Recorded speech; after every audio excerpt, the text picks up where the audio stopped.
Callum Reed only wanted to board the plane, take the seat he had already confirmed, and go home quietly after 3 exhausting days of negotiation. But Vivian Blackwell, the ice-cold chief executive of Blackwell Aero, looked at his worn jacket and scuffed shoes as if she were staring at a mistake seated in first class. She ordered him moved to the back of the plane. Laughter rippled down the aisle. Callum did not argue. He simply rested his hand on the armrest. The moment the cabin door sealed shut, the captain switched on the intercom and said the owner of this flight was sitting in seat 1A. If you enjoy stories where arrogance finally meets its match, press subscribe on this channel so you never miss what happens next. The rain fell in thin gray sheets over the tarmac at Dallas-Fort Worth International that morning, and Callum Reed walked through the private terminal without ceremony. His jacket was old, the collar frayed at the edges, and the screen of his phone carried a long crack down the corner. He carried no assistant, no bodyguard, no gleaming suitcase trailing behind him on silent wheels. He walked the way a man walks when he has spent years learning that comfort is not the same thing as belonging, quiet, measured, unbothered by the marble floors around him. At the priority counter, he presented a confirmation code for seat 1A on a private charter operated under the Blackwell Aero name. The young woman behind the counter glanced at his jacket, then his shoes, then back at his face, certain he had wandered into the wrong terminal. Callum said nothing about the look. He simply repeated the code, calm and unhurried, the way a man repeats himself when he already knows how the story ends. She typed the letters into her terminal, and her expression shifted from doubt to confusion.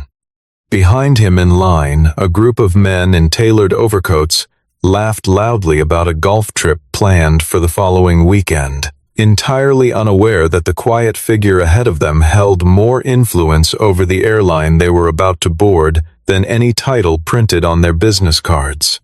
Callum did not mind being overlooked. He had learned, in the years since losing his place at Blackwell Aero, that the people who mattered least to a room's outcome were often the ones making the most noise inside it, and the people who mattered most were frequently standing quietly near the back, waiting for the right moment to speak. No one standing in that terminal understood that this was not an ordinary charter. It was a flight built to carry a handful of executives, major investors, and board members toward New York, where a merger worth billions was scheduled to be signed within hours. Callum was not there to be noticed. He wanted only to reach his seat on time, because tucked inside his worn leather case sat documents proving he had quietly acquired controlling rights over this very flight, the company that operated it, and a portion of the debt now strangling Blackwell Aero from the inside. He found a chair near the boarding gate and sat with the case resting against his leg, watching the rain slide down the windows in long, uneven lines. He thought briefly of his daughter waiting for him at home, of the promise he had made to be back before her recital, and the thought steadied him more than any boardroom ever had. Power, to Callum, had never been about being seen. It had always been about surviving long enough to matter again. Around him, other travelers moved through the terminal in expensive coats and polished shoes, speaking in the clipped, confident tones of people who had never once been questioned about their right to occupy a space. None of them looked at him twice, and that suited him fine. He had spent years being underestimated by rooms exactly like this one, boardrooms where his ideas were absorbed and his name quietly erased from the credit line, and he had learned that being invisible sometimes offered a clearer view of the truth than being celebrated ever could. He thought of the years after his wife died, the long nights spent learning to manage a household alone, the mornings he arrived late to meetings, because there had been no one else to care for his daughter. Nobody in that terminal knew any of it, and nobody needed to. He had not built his quiet fortune to announce himself to strangers. He had built it because grief, when it does not destroy a person, sometimes leaves behind an unshakable clarity about what actually matters. And Callum intended to use that clarity exactly once, on exactly this flight. The young woman at the counter called toward a colleague in a low voice when the name Callum Reed appeared on her screen, highlighted in gold, a flag she had never seen before in 3 years on the job. She reached for the internal directory to understand what the color meant, but before she could finish typing the search, a sharp voice cut across the terminal, and Vivian Blackwell arrived like weather no one had been warned about. Vivian Blackwell entered the private lounge the way a queen enters a room she already owns. Her white suit was tailored to the inch, a diamond watch caught the overhead light, and an assistant trailed 2 steps behind her, carrying a tablet loaded with the day's schedule. Every employee within sight straightened their posture the instant she appeared. She was headed to New York to meet with the largest shareholders of her family's company, and she intended to arrive exactly as powerful as she looked. When she noticed Callum seated near the gate reserved for board-level travelers, her eyebrows drew together in open irritation. She turned to Graham Whitlock, the head of VIP security, and asked in a voice meant to carry why a delivery worker had been allowed to linger in a space meant for people of consequence. Graham apologized to her immediately, his tone thick with the eagerness of a man who had built his career on flattering the wealthy, and he moved quickly toward Callum to ask him to step aside. Callum lifted his boarding pass without rising from his chair and said simply that his seat was 1A. For a moment the lounge went quiet, then a ripple of soft laughter passed between 2 board members standing near the window. Vivian studied the boarding pass herself, saw the letters confirming his claim, and decided immediately that a mistake had occurred somewhere in the reservation system, or perhaps a seat had been sold to the wrong person entirely by an assistant who would soon regret it. She delivered her judgment without softening a single word, telling him that seat 1A was not simply a place to sit but a statement about status, and that he did not belong inside that statement. Callum did not raise his voice or straighten in outrage.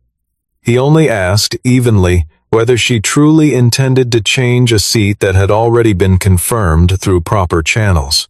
She answered that inside her own company she decided who sat where and no system override would tell her otherwise.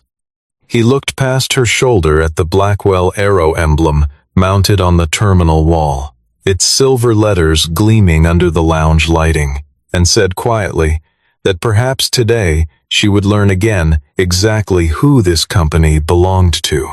She did not understand the weight behind the sentence, and she walked away already convinced the matter was settled in her favor. Vivian had built her entire identity around the certainty that she could read a room in seconds, sorting the powerful from the forgettable with a single glance, and she trusted that instinct the way other people trusted gravity. She had inherited the company from her father, along with his conviction that appearances were not decoration but evidence, that the right suit and the right posture told a truer story than any resume ever could. Standing in that lounge, she felt no doubt at all that the man in the worn jacket had simply wandered into a life that was not built for him. What she could not have known, and would not have believed even if someone had warned her, was that the calm in Callum's voice was not politeness. It was patience, the particular kind that belongs to a person who has already won and is simply waiting for everyone else to catch up to the fact. Graham stepped forward and pulled Callum a few paces from the gate, while Vivian's assistant instructed the counter staff to move him to the rear of the business cabin instead. Nora Ellis, the young employee working the terminal that morning, hesitated because her screen displayed a locked notice on seat 1A, a message reading that any change required owner-level clearance, a permission tier she had never once seen triggered in her career. Vivian's patience thinned visibly. She told Nora to override the system manually and log the change under her own authority, promising that any consequence would fall on her alone. A cluster of executives nearby began murmuring among themselves, amused by the unfolding scene. One finance director leaned toward a colleague and joked under his breath that the man in the worn jacket had probably won his ticket in some kind of promotional drawing. Callum stepped away from the counter and made a short phone call to Evelyn Carrington, the attorney who managed his aviation trust. He did not explain the situation at length. He simply told her that someone had just interfered with ownership rights attached to Seat 1A, and asked her to record the exact time it happened. Vivian overheard the word attorney and laughed under her breath, assuming he intended some minor lawsuit for compensation. The kind wealthy companies settled quietly a dozen times a year without consequence. She instructed Graham to board Callum last, away from the other passengers, so the appearance of the first-class cabin would not be, in her words, compromised before takeoff. Callum accepted the instruction without protest, because he had no need to win an argument at the gate. What he needed was for every person in that terminal to keep generating evidence of their own choices before the cabin door finally closed behind them. Nora glanced at her screen once more while the boarding line moved forward, and the color drained from her face when new text appeared beneath the locked notice, confirming that a flight ownership transfer had been completed under an entity called Reed Aviation Trust. She looked up toward Vivian, opened her mouth to explain what she had just seen, and then closed it again, uncertain whether raising the alarm would cost her the job she had worked 3 years to earn. Around her, the boarding line inched forward in polite, oblivious order, executives checking messages on their phones, assistants juggling garment bags, none of them aware that the ground beneath the entire operation had just shifted in a way none of their titles could undo. Nora decided, in that single quiet moment of hesitation, that she would say nothing until someone with more authority than her forced the truth into the open, and she slid her hands beneath the counter so no one would notice they had begun to tremble. The first-class cabin gleamed with soft lighting and polished leather, Seat 1A positioned at the very front beside the window, closest to the cockpit and farthest from doubt.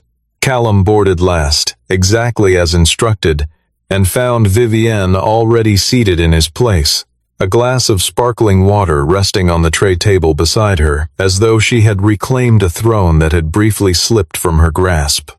She gestured toward a seat several rows back and announced, loud enough for everyone nearby to hear, that she had found him something more suitable. A wealthy passenger across the aisle smirked openly at the remark. Graham stood near the front of the cabin and added, with unnecessary volume, that Callum should feel grateful he had been allowed to board the flight at all given the confusion he had caused. Callum looked once at Seat 1A, then back at Vivian, and nothing in his expression cracked under the weight of the room's attention. He told her plainly that he did not need something more suitable, only something correct. She asked with a thin smile, correct according to whom, according to him, or according to some fantasy of a world he imagined he belonged to. The question landed hard enough to silence the cabin for a long moment. Callum did not answer with anger. He simply took the open seat offered to him, set his worn case beneath his feet, and folded his hands in his lap with the patience of a man who had learned long ago that some battles are won by waiting rather than shouting. Captain Miles Archer stepped out briefly to greet the passengers before departure, and his eyes lingered on Callum for a fraction longer than protocol required, a flicker of quiet recognition passing between them. Vivian noticed the pause but read nothing into it beyond simple courtesy, assuming the captain greeted every passenger with the same practiced warmth. Miles had flown for Blackwell Aero long enough to remember the years before Vivian's father passed the company down, long enough to remember a younger engineer who used to walk the hangar late at night, checking fuel calculations no one had asked him to check twice. He had never forgotten the name Callum Reed, even after it disappeared from every internal memo and every press release celebrating the very system that man had built. Protocol required him to say nothing until instructed, and so he said nothing, but the respect in his brief nod carried more honesty than anything spoken aloud in that cabin all morning. Before the aircraft pushed back from the gate, Callum sent a short message from his cracked phone, 4 words that set a chain of legal confirmations into motion far above the clouds they were about to enter. He watched the flight attendants move through their final checks, watched Vivian cross her legs and flip through her merger documents without a single glance in his direction, and felt none of the satisfaction he might have expected. There was no pleasure in watching someone walk unknowingly toward a reckoning they had built for themselves. There was only the quiet, steady weight of responsibility, the sense that once the truth surfaced, there would be no gentle way to deliver it, and that the people most surprised by it would also be the ones least prepared to hear it with grace. The plane eased away from the gate as the cabin lights dimmed for departure, and Vivian allowed herself to believe the unpleasantness was finished. She opened a folder of merger documents on her lap, running through the closing remarks she planned to deliver once the plane landed in New York, rehearsing the confident cadence she used whenever cameras were near. Then the intercom crackled to life with unexpected formality. Captain Miles Archer's voice filled the cabin, steady and deliberate, informing every passenger that before departure a change in operating authority required immediate acknowledgement. He explained that the flight currently operated under the control of an entity called Reed Aviation Trust, and that according to filed legal records, the designated owner of that trust was presently seated aboard the aircraft. Vivian's head snapped upright. The captain continued without hesitation, stating that under internal protocol, Seat 1A was reserved for the owner of the aircraft, and he asked that Callum Reed please return to his assigned position at the front of the cabin. The air inside the plane seemed to freeze mid-breath. The passenger who had smirked earlier stared down at his own hands. Graham stood frozen near the galley, his mouth slightly open. Vivian remained seated in Seat 1A, her fingers tightening around the glass on her tray table until her knuckles paled. Callum rose slowly from his seat, unhurried, without a trace of triumph twisting his expression. He walked forward through the narrow aisle and stopped beside her chair, speaking in a voice too quiet for theater and too firm for doubt, telling her simply that she was sitting in his seat. He did not raise his voice, and he did not need to. Every person in that cabin had already heard the captain's words, and every person understood, in the space of a single sentence, that the balance of power aboard this aircraft had shifted completely.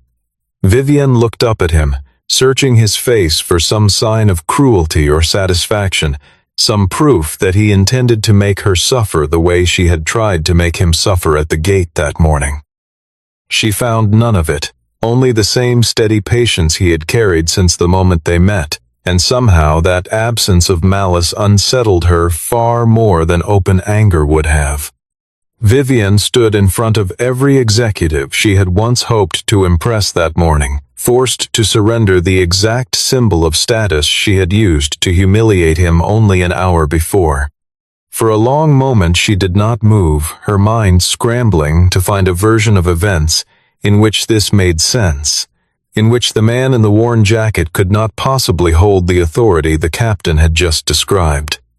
She looked toward Graham, hoping for some correction, some assurance that a mistake had occurred, but he only stared back at her with the blank expression of a man who understood that his career had just become a great deal more fragile.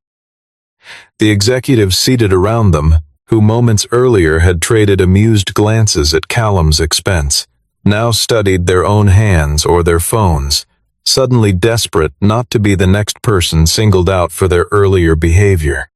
She tried to hold on to what remained of her composure, insisting that purchasing a flight did not grant him any authority over Blackwell Aero itself. Callum lowered himself into Seat 1A at last and opened his worn case, drawing out a thick folder of documents with the unhurried care of a man who had waited a long time for this exact moment to arrive. He explained that he had not simply bought a ticket, nor rented an aircraft for a single afternoon of theater. He had quietly acquired the subsidiary company responsible for operating this very flight, using a trust registered under his own name months earlier, long before anyone in that cabin had reason to notice. The reason traced back to Blackwell Aero's mounting debt, hidden for years behind a failed acquisition that Sterling Hawthorne and the executive board had concealed by quietly selling off auxiliary aviation assets. None of them had realized the final buyer standing at the end of that chain was Callum Reed himself. Vivian's shock did not soften her pride completely. She asked, almost involuntarily, how a man dressed the way he was could possibly command that kind of capital. Callum told her he had once been the founding engineer behind the fuel routing system that had quietly saved Blackwell Aero enormous sums a decade earlier, technology that had multiplied the company's value many times over. His name had vanished from every internal record not long after his wife passed away, when he stepped back from the company to raise his daughter alone, and someone in leadership decided his absence was an opportunity rather than a loss. He had not returned that morning to flaunt wealth in front of strangers. He had returned to reclaim what had quietly been taken from him, his intellectual property, his founding stake, and the professional dignity stripped away while he was too grief-stricken to notice it disappearing. He spoke without theater, laying each document on the tray table in front of him with the same unhurried patience he had shown at the gate hours earlier, as though he understood that the truth needed no embellishment to be devastating. Vivian read through the papers herself, her eyes moving faster with every page, searching for some flaw in the argument that would let her dismiss it as easily as she had dismissed the man himself. She found none.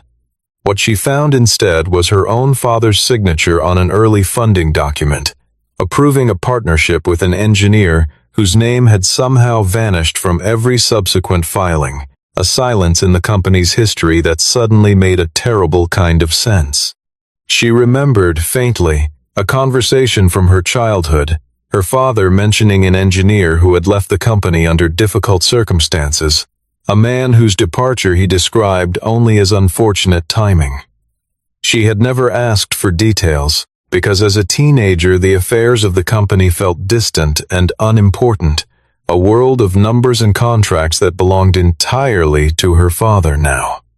Holding proof that the unfortunate timing had actually been a deliberate erasure, she felt something close to shame settle over the pride she had worn into that cabin only hours earlier.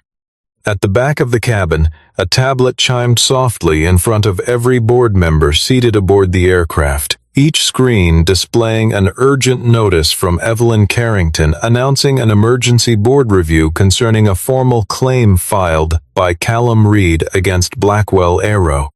No one on that aircraft could leave, and no one could pretend ignorance any longer. The entire board of Blackwell Aero sat trapped inside a cabin belonging, at least for the duration of this flight, to the very man they had spent the morning dismissing. Sterling Hawthorne attempted to interject, insisting loudly that this entire episode amounted to nothing more than a legal stunt engineered for leverage. But Evelyn Carrington joined the conversation through the aircraft's private conferencing screen, presenting founding agreements, patent registrations, and old internal correspondence bearing Sterling's own signature on an arrangement designed to erase Callum's ownership stake from the company's records permanently. Vivian began to understand, with a cold and creeping clarity, that she herself might have been misled by the very board she trusted most. Pride, however, kept her from apologizing outright. She asked Callum directly why he had not simply announced who he was the moment he arrived at the terminal that morning.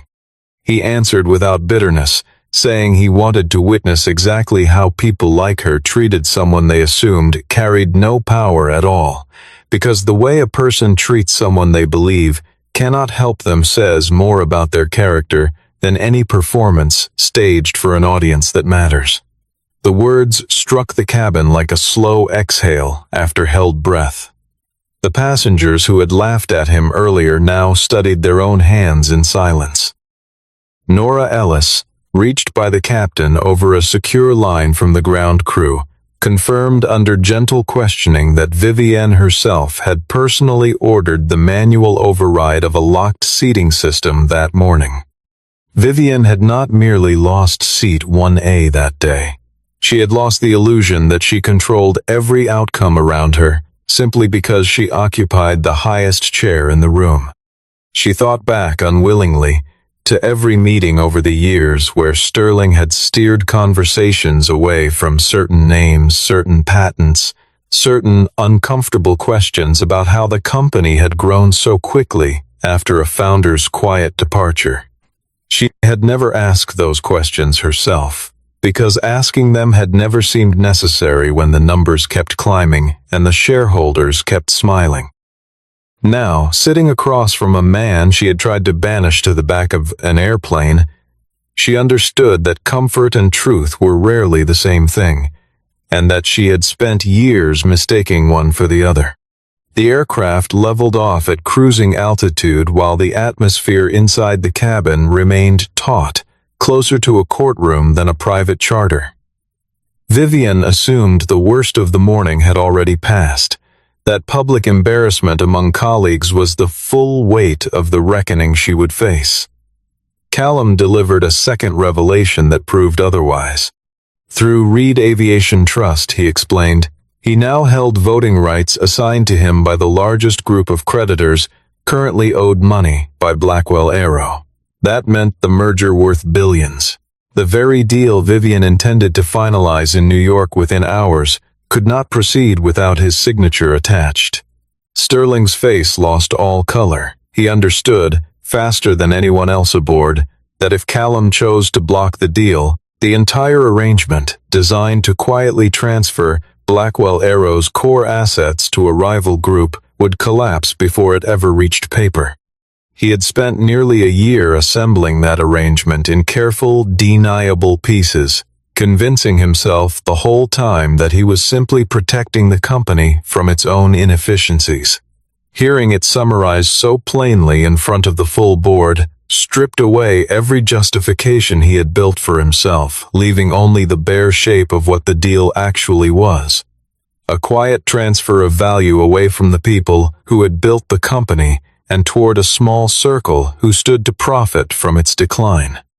Vivian, for the first time that morning, found herself without a ready answer.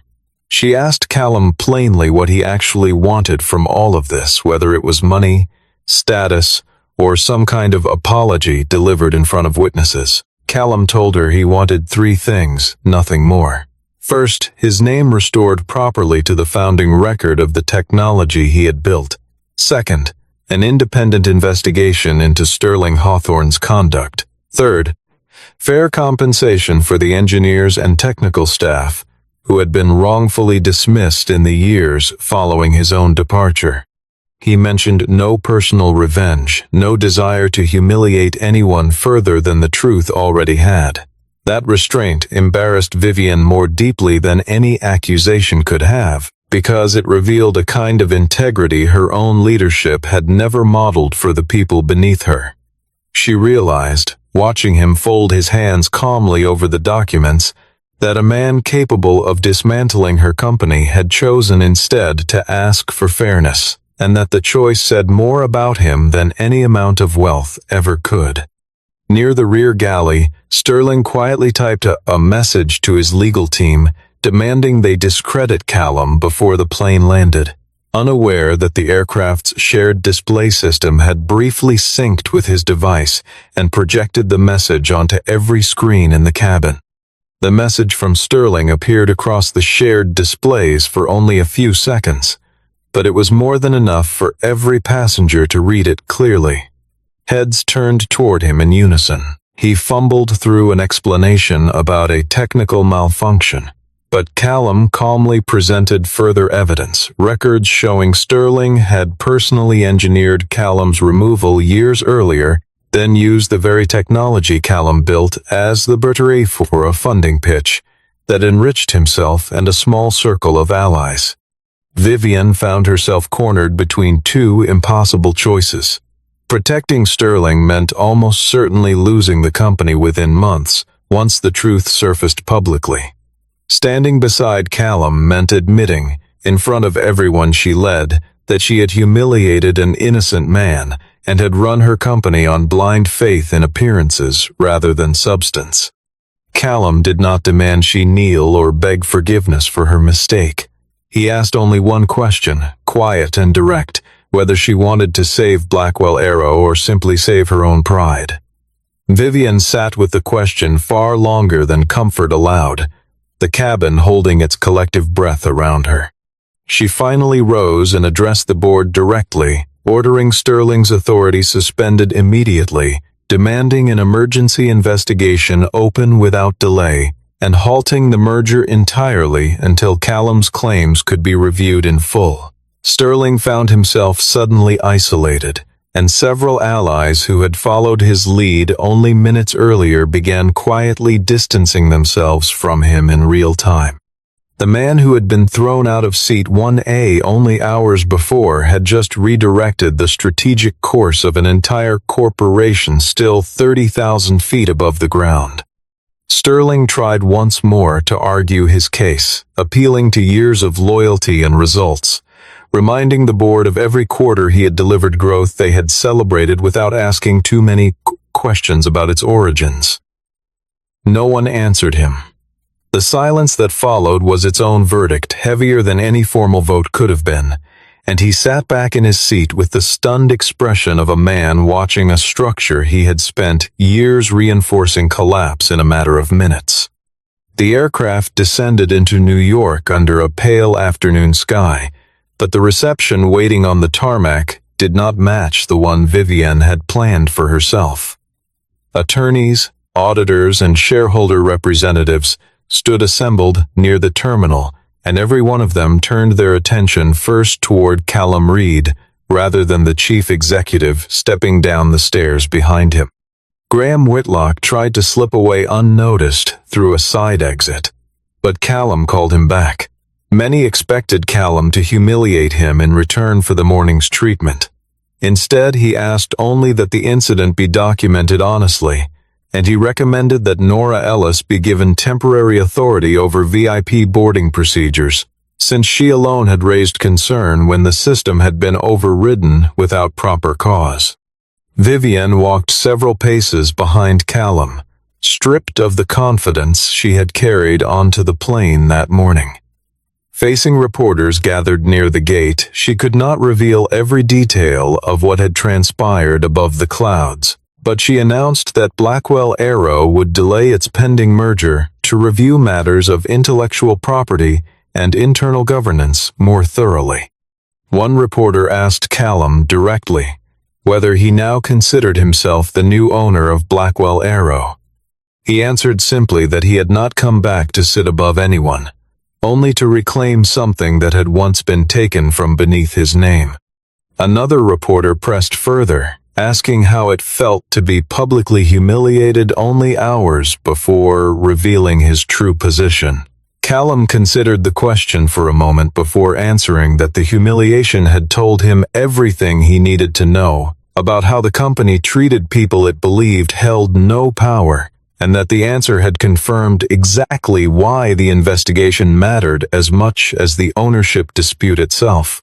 Vivian heard the answer, and understood, perhaps for the first time, that Callum's danger to people like her had nothing to do with wealth at all. It came from the fact that he could not be bought by the approval of people who had spent their lives believing approval was the only currency that mattered. As they crossed the terminal, Evelyn approached Callum quietly and told him that if the board voted that same evening, he stood a real chance of becoming the company's new chairman before the sun rose again. Callum thanked her, then asked instead whether his daughter's recital that evening could still be reached if the vote ran long. Evelyn smiled for the first time all day, telling him she would make certain of it herself if necessary. It was a small exchange, easily missed by anyone rushing past them through the terminal, but it captured something essential about the man at the center of the day's upheaval, a person who had just reshaped the future of a billion-dollar company and was already thinking about being home in time for his daughter's violin piece.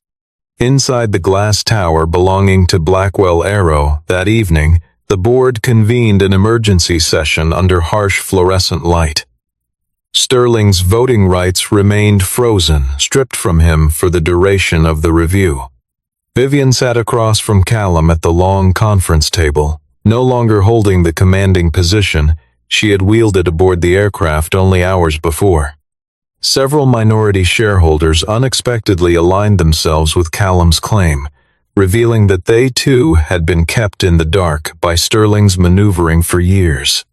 One elderly shareholder, who had held stock in the company since its earliest days, admitted quietly that she had always wondered why the engineer behind the fuel routing breakthrough had never once appeared at a shareholder meeting to be thanked, and that the board's silence on the matter had troubled her more than she had ever said aloud.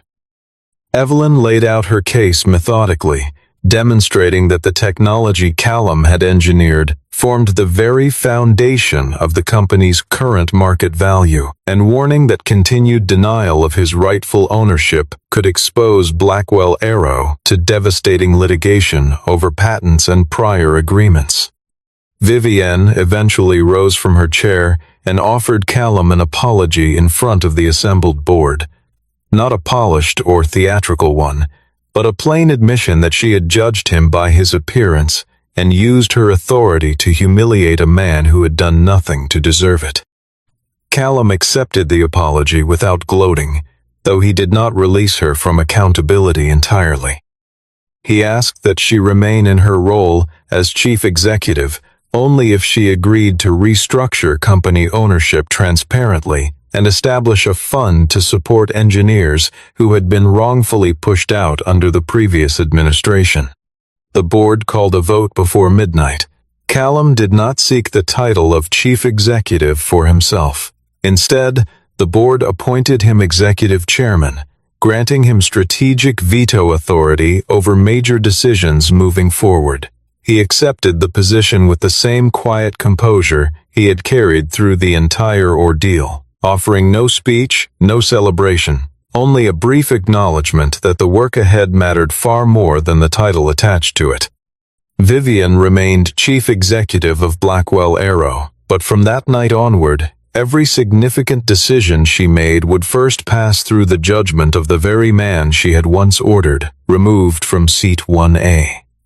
It was an arrangement neither of them had wanted at breakfast that morning, and yet by nightfall it had become the only outcome that made sense.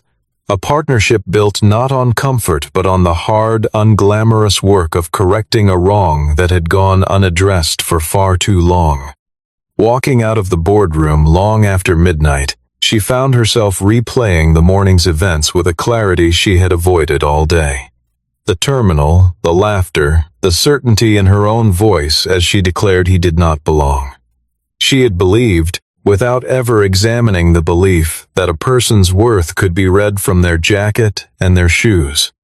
The lesson had cost her almost everything she valued, and she suspected, walking alone through the empty hallway, that she would spend a long time earning back the respect she had once assumed was permanent. Several weeks later, Callum returned to the same airport where the entire ordeal had begun. This time there were no crowds, no reporters trailing behind him, no board members whispering in his direction. He wore the same simple clothing as before and carried the same worn case, as though nothing about the intervening weeks had changed the man underneath the headlines. Blackwell Aero announced a new policy shortly afterward, reserving one seat of honor on every board-level flight for an engineer, ground crew member, or worker whose quiet contributions had gone unnoticed for years. Vivian herself signed the policy into effect, a small gesture that carried far more weight than any public statement she could have issued, and privately she considered it the truest apology she knew how to offer, quieter than words but far harder to reverse. Nora Ellis was promoted to Senior Manager of Customer Experience. Her early instinct for caution finally recognized as the asset it had always been.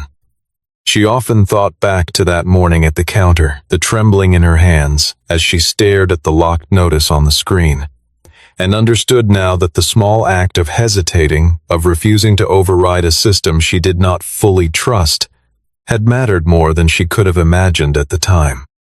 Graham Whitlock faced an internal review that ended his career at the company entirely, a quiet consequence for a man who had spent years believing flattery toward the powerful mattered more than basic decency toward everyone else. Sterling Hawthorne found himself facing civil litigation and permanent removal from every position he had once held within Blackwell Aero, his name quietly erased from the very company he had once tried to reshape in his own image.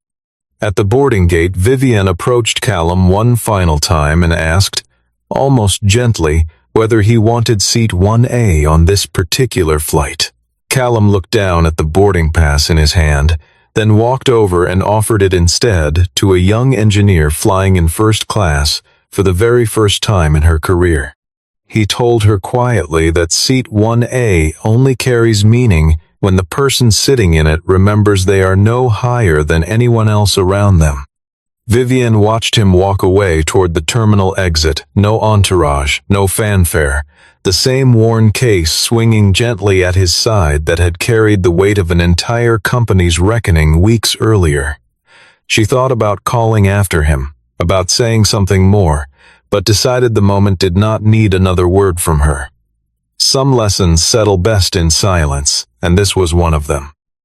She turned back toward her own gate, straightened her coat, and walked forward carrying a version of confidence that finally had less to do with appearances and more to do with the harder, quieter work of earning it. The aircraft lifted into the sky without announcements or spectacle, without laughter aimed at anyone, without a single voice raised in contempt. Inside the cabin, the young engineer who now sat in seat 1A pressed her palm flat against the armrest, half expecting someone to tell her a mistake had been made, but no one did. She simply watched the clouds pass beneath the window and allowed herself, for the length of one flight, to believe she belonged exactly where she was sitting. What remained behind on the ground was a company that had finally learned, at great cost, that true power never lives inside a chair. It lives inside the person who can rise from that chair and still command the respect of everyone watching. And it lives, just as surely, in the quiet decision to hand that chair to someone else the moment it no longer needs proving. Somewhere over the clouds that afternoon, a company once defined by appearances continued flying forward, carrying inside it the slow, hard-won beginning of something closer to fairness.